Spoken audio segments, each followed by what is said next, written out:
How many of you out there have had people you were close to that canceled their friendships with you because your views became, according to them, over the top or some version thereof?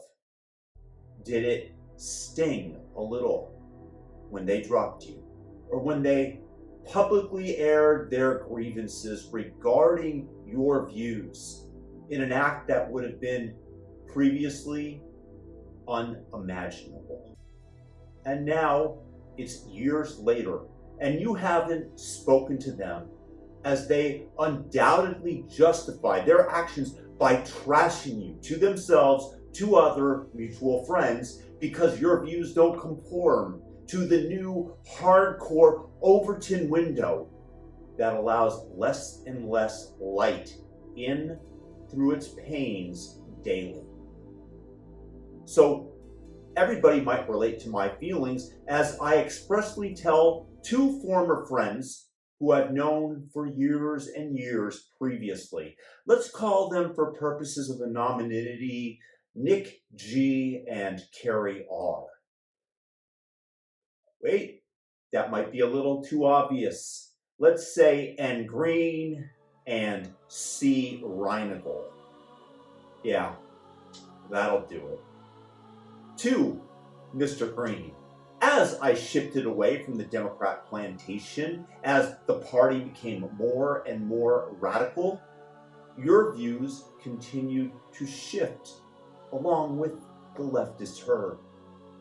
What were my formerly left of center views, like government not interfering with speech under virtually any circumstances, were suddenly deemed to be right-wing.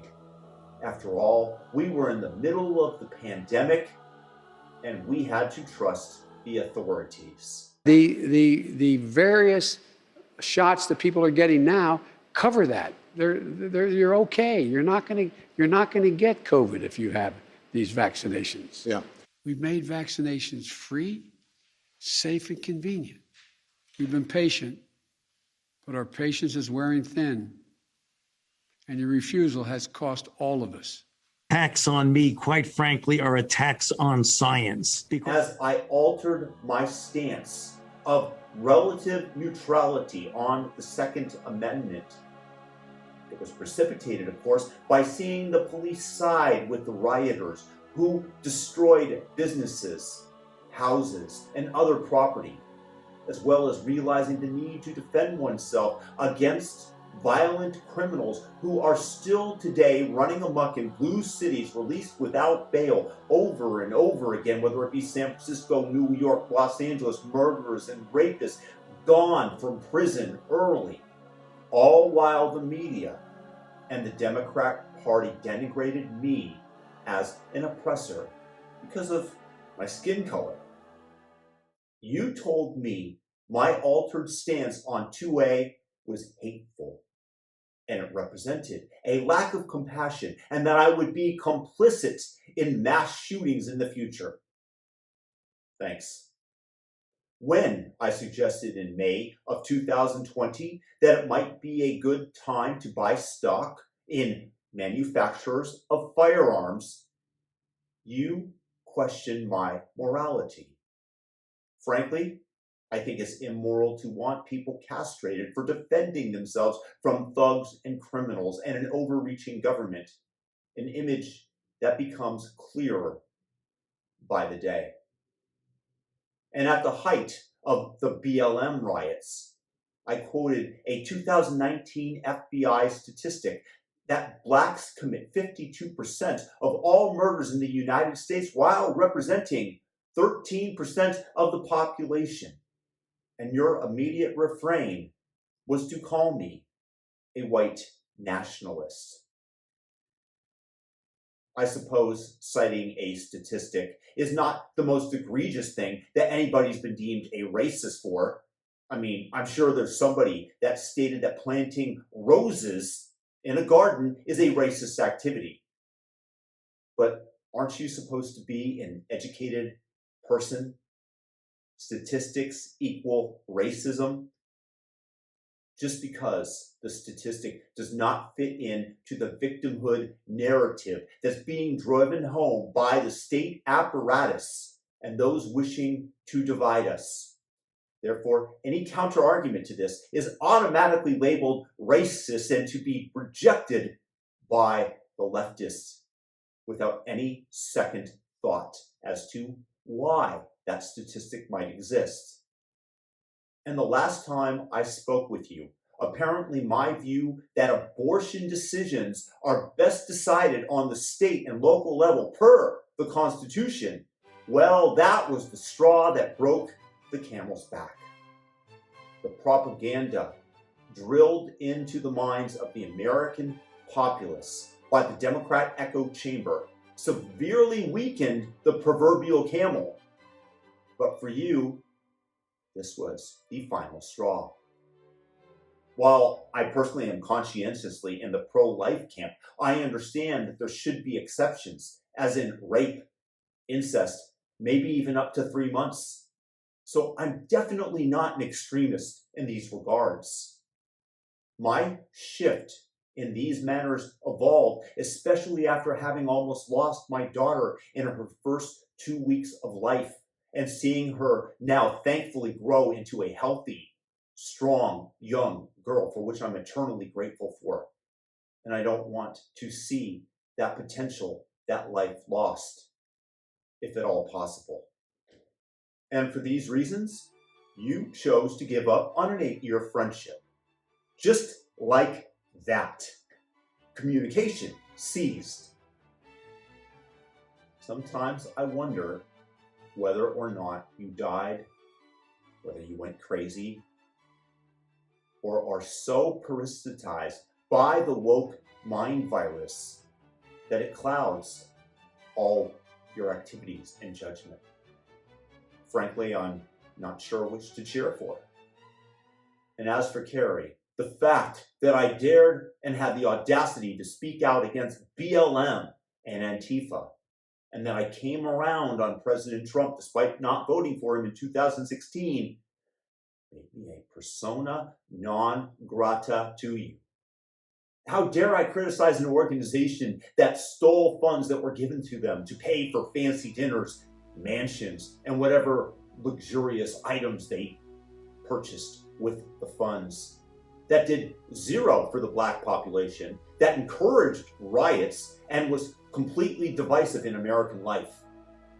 But in fairness, I guess, some blacks benefited. The tippy top of the organization that gained tremendously economically that I just described. I mean, and how dare I speak out against Antifa as they spread hatred, destroy property, kill individuals like Aaron Danielson in Portland, two to the chest, and do all they can to demoralize and destroy the police. ACAB, buddy, who, although imperfect, do a fairly good job of keeping law and order in our country. But hey, for speaking out against these groups, that was not within the Overton window. Antifa. Really, Carrie? I was canceled for criticizing Antifa and BLM? Do you have any second thoughts about this today? Yes, also because Trump, according to you, was a terrorist. Not those who burned down clinics that tried to convince individuals against getting an abortion, who offered them hope and services. I haven't spoken to either of you for 2 years. How do you like the country today? Are we better off? Do you enjoy seeing the political prosecution of the leading political opponent to your party? Finding fraud in real estate when there was no victim, when the banks were paid back, trying to bankrupt him, trying to send him to jail, creating a fake insurrection the same way that they created a kidnapping plot around Gretchen Whitmer to tamper with the 2020 election, changing rules, midnight ballots. And today, is there more free speech or less? How are your woke jurisdictions doing after allowing criminals to steal $950 per day without being prosecuted, and putting good, lawful, hardworking people out of business. But at least you removed that demon Trump from office with the riots of 2020, right? So it was all worth it. The ends justify the means. Concocting fake narratives about him, rigging the election, as I said.